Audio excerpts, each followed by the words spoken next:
नमस्कार, आप देख रहे हैं ओपिनियन इंडिया का। आपके साथ मैं हूं मीनाक्षी कंडवाल। किसी भी राजनीतिक दल का आधार स्तंभ होते हैं उसके कार्यकर्ता।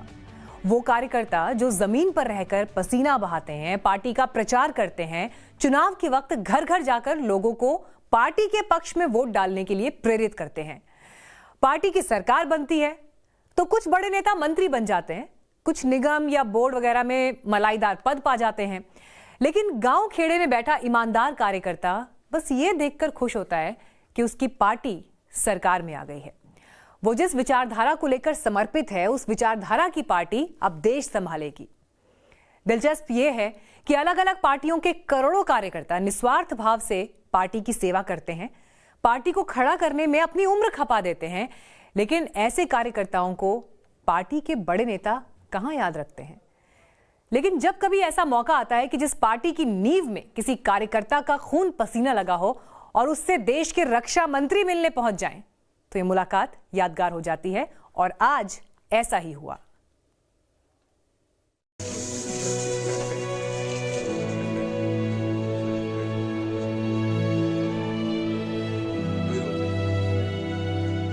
नहीं भाई, हमारे यहाँ नहीं आएंगे, मैं खुद ही चलूंगा। कैसे हैं बुलाई भाई? बहुत बढ़िया।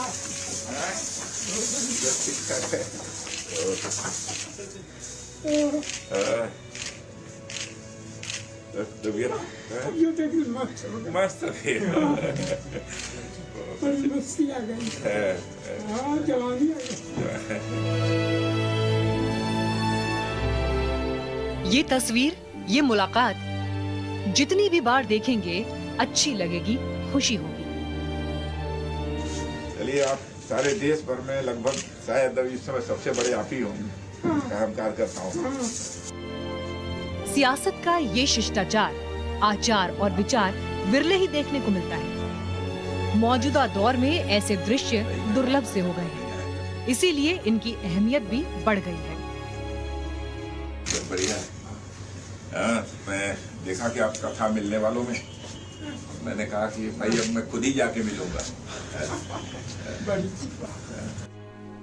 आज के जमाने में कौन सा दल और कौन सा नेता याद रखता है अपने उस पुराने कार्यकर्ता को जिसने शुरुआती दौर में पार्टी को खड़ा करने में, बनाने में जमकर पसीना बहाया।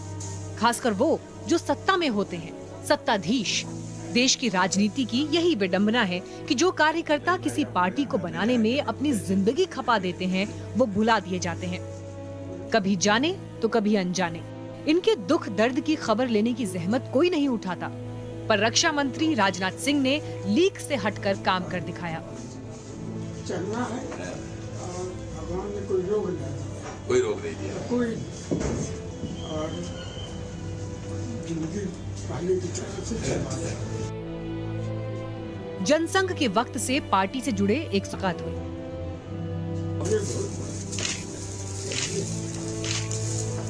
मैंने कहा, ये हमारी धोती कुर्ता आप पहनिएगा जरूर। एकदम मानेंगे।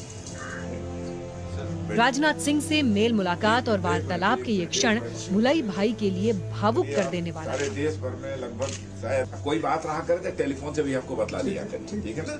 हाँ, टेलीफोन नंबर तो है ना? हाँ, तो बतला दिया।